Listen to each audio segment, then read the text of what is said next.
Le secret de la présence de Dieu, on y demeure toujours.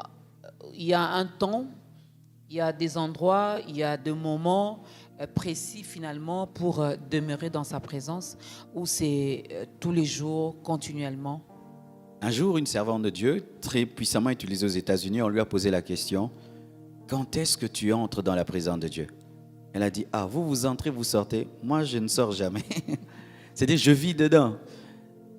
La présence de Dieu, c'est d'être le style de vie d'un chrétien de tous les jours. Depuis ton lever le matin, dans ta voiture, dans ta chambre, à l'église, après le culte, il faut vivre en permanence dans la présence de Dieu. Nous devons arrêter d'avoir une spiritualité du temple. Nous devons avoir une spiritualité de l'intimité, de la communion. Nous respirons à la maison, nous respirons à l'église, nous respirons même en dormant. Nous devons vivre dans la présence de Dieu en permanence comme étant notre respiration.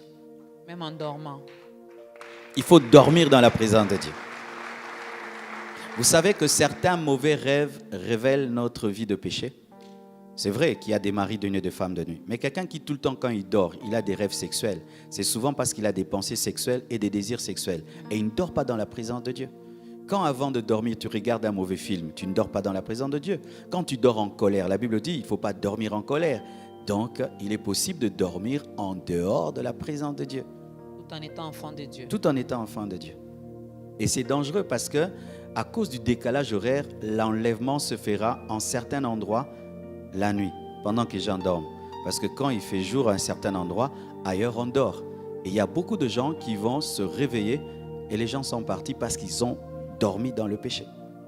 Vous les avez peut-être cités aussi en passant, mais je repose quand même cette question. Existe-t-il les ennemis de la présence de Dieu? Oui. Le premier ennemi de la présence de Dieu, c'est la chair. Vous allez remarquer, pendant le culte, les gens dorment. Quand on dit Amen, ils ne dorment plus. Ben, c'est peut-être parce que la prédication, elle est saoulante et puis voilà. Non, les mêmes personnes ne parlent pas. Quand on dit prions, même pour leurs problèmes, ce n'est pas parler. Mais quand on dit Amen, il peut demander à quelqu'un, viens, aide-moi, aide-moi. Certains temps, quand je vais vers Delvaux, il y a des jeunes qui me demandent tout le temps l'argent. Et puis je dis, mais si ces jeunes priaient comme ils me demandent l'argent, leur vie allait changer.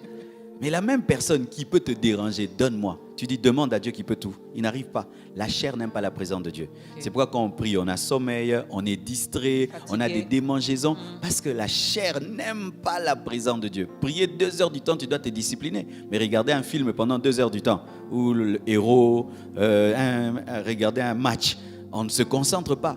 Parce que la chair aime la distraction, mais la chair n'aime pas la concentration. La chair. Deuxième ennemi de la présence de Dieu, le péché. Lorsque tu as un péché en toi, tu auras du mal à demeurer dans la présence de Dieu. Pourquoi? La culpabilité. La culpabilité. Troisième ennemi, ce sont les personnes qui n'aiment pas la présence de Dieu. Cette personne, quand tu pries, qui vient toujours te chercher. Cette personne qui te cherche toujours le jour dimanche. Qui a toujours des programmes samedi, quand toi tu dois te concentrer pour prêcher. Il y a des hommes qui sont des ennemis de la présence de Dieu. Encore, un ennemi de la présence de Dieu, le téléphone. En ce temps de la fin, un homme qui ne contrôle pas le téléphone là, ne priera pas, n'adorera pas. C'est parmi une révélation que j'ai reçue de Dieu cette année, c'est que la spiritualité, sans la discipline par rapport aux réseaux sociaux, WhatsApp, Facebook, son téléphone, est impossible parce que le téléphone est devenu un dieu pour l'homme moderne. Nous l'avons tout le temps, même quand nous prions, nous sommes incapables de l'éteindre et nous pouvons même couper la prière pour regarder le WhatsApp. Et nous sommes pressés de prier pour aller ouvrir le téléphone. Certains même commencent leur journée au téléphone. Ce n'est plus Dieu qui est l'alpha. Samsung est devenu l'alpha et l'oméga. Nous commençons nos journées au téléphone et nous les finissons au téléphone. Et Dieu n'est plus alpha et oméga. Et ce sont des idoles. Ça, c'est vraiment un grand ennemi. La chair, le péché, le téléphone, l'entourage. Ton ami là qui vient te chercher toujours les jours du culte et aux heures des cultes, c'est un ennemi de la présence de Dieu.